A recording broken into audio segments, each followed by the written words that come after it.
back to the Meeple Marathon. Today I'm going to show you how I have fit everything from Robinson Crusoe Adventures on the Cursed Island back into the collector's edition here. So this is going to include items from the treasure chest expansion. There was basically just a lot of promos, as well as the Mystery Tales expansion, the big campaign expansion. All of the content that came with this minus one, technically two things, and we'll show those off here in just a second. But you know, all that you need essentially for gameplay. The two things that I did not get into the box is the Book of Adventures, which I'm okay with. This is almost like a display piece here. This is going to go on a bookshelf in my gaming area, and you know, we'll be able to pull it out and know to go get it. The large spirals made it very tricky, a very tricky piece to get into the box along with everything else. And the other is this dice tray. This was kind of a big miss. It was free and purely cosmetic, so I'm not going to complain. I'm not even bothered by the fact that it just doesn't work, but it doesn't go together well. Taking it in and out of the box, it just falls apart. It's very fiddly to even just get it back to where it is. It's not like the Wingspan dice tower that you just tip up and there it is. It just, you know, I saw no reason in keeping it in the box. It took up a lot of empty space, and by taking it out, I had so much more room to store what I needed. So there you go. All right.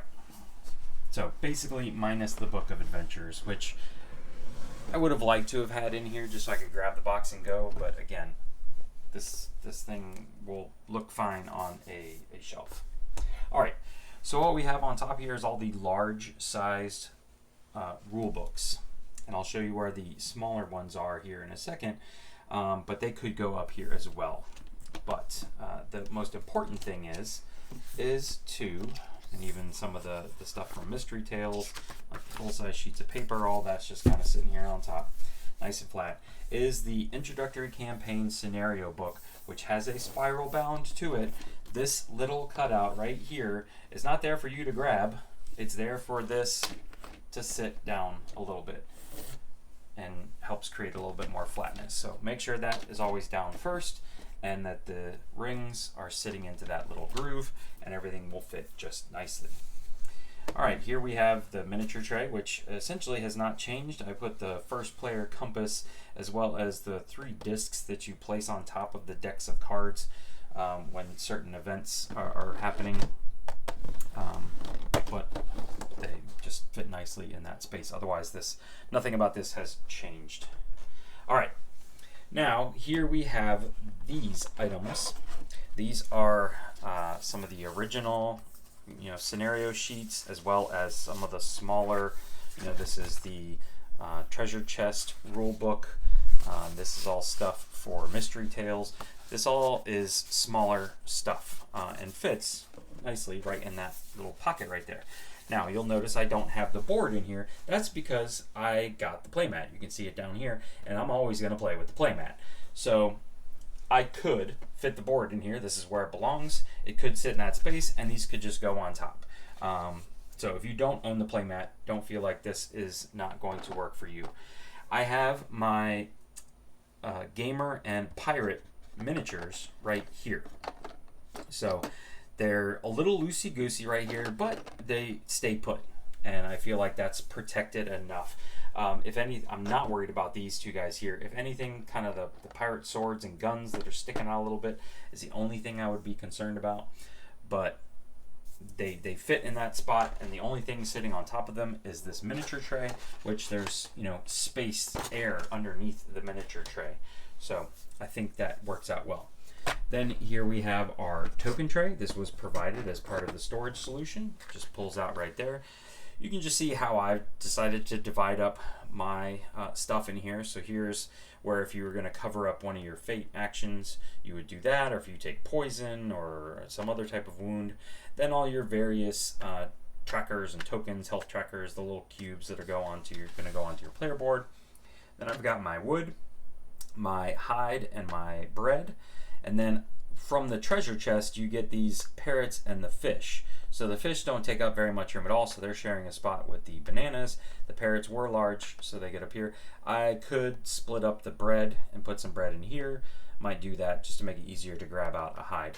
And then these are all the other various tokens you might need throughout the game, or during, sometimes you need the numbers during setup, or you need to subtract a worker, things like that. But everything is right there. Then down here, I've heard a lot of people talking about chucking this tray, but again, I wanted these little 2 cutouts here to store my extra minis in. But the rest of even the gamer and the pirate miniature or pirate player boards fit into those slots just nicely, and this player aid here is just the exact same size, so I just kind of threw it on top. Now this lid is the trickiest to get off.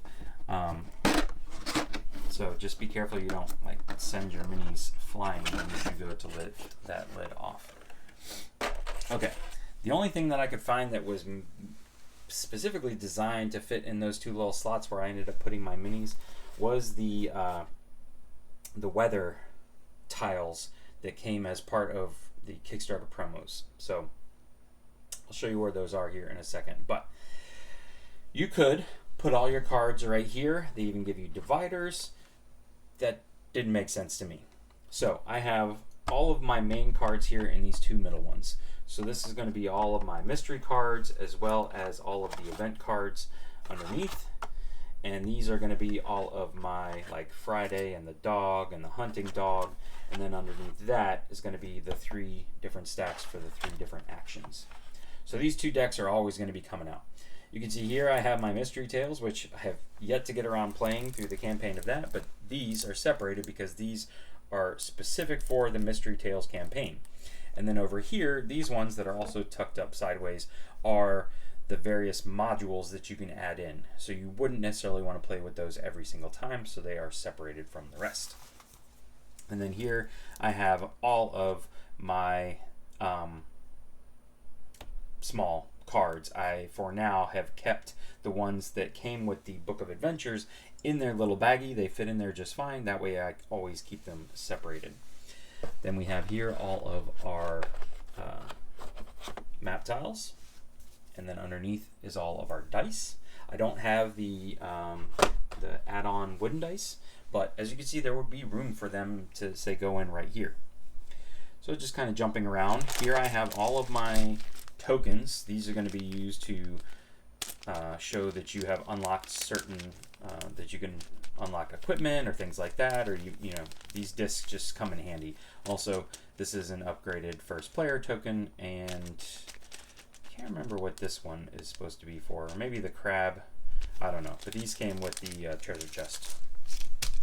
Underneath that, I have all of my discs. Now, normally you wouldn't need these playing with the miniatures, but you might need the, say, extra brown worker or the extra green worker. So those are all right here. All of them are in there, but this is a handy dandy little super stacker box from Michael's. I'll put a link in the description below for this. I use these all the time. This one right here is $1.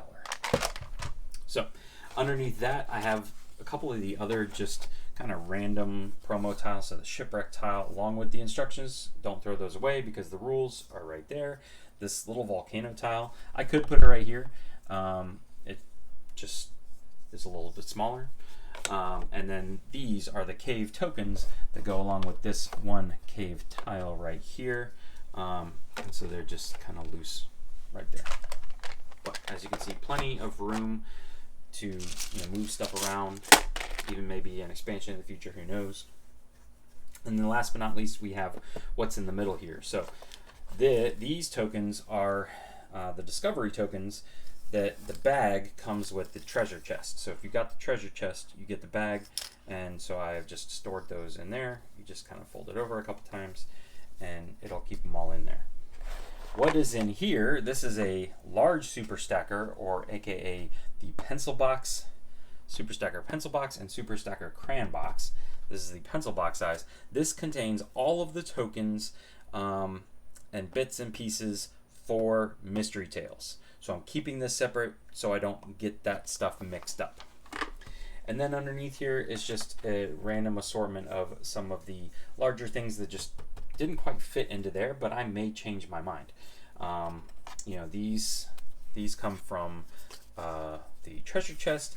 These are the weather tiles that came as part of the Kickstarter promos.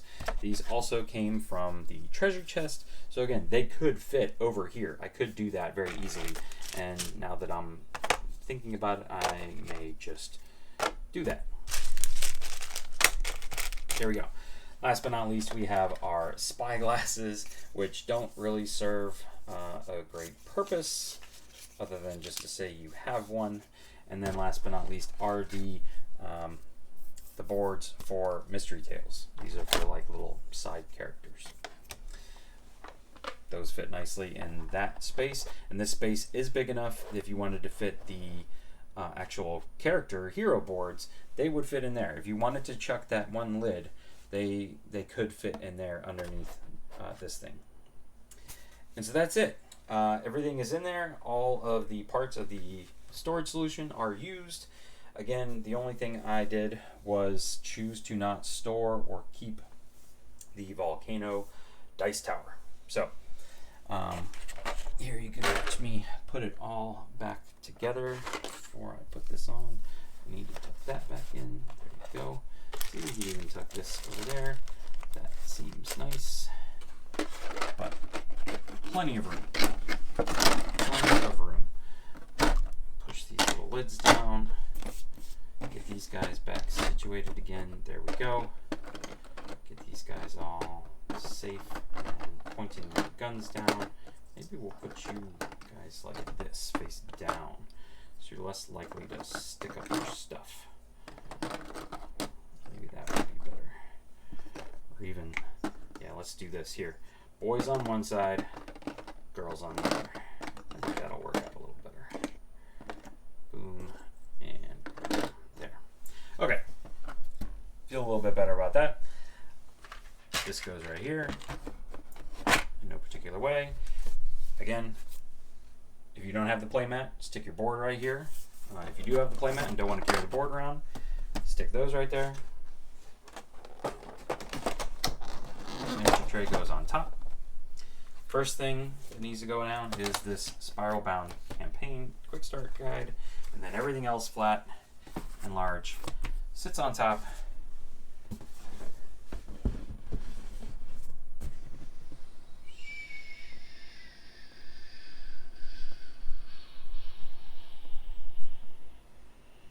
It does close eventually. Oof. No lid lift. And there you go, ladies and gentlemen. That is my reboxing of Robinson Crusoe Collector's Edition from the Veterans Pledge, and owning everything beforehand and getting it all into the big empty box. If you have any questions, please feel free to let me know in the comment section below. Otherwise, thank you for watching. Have a great day.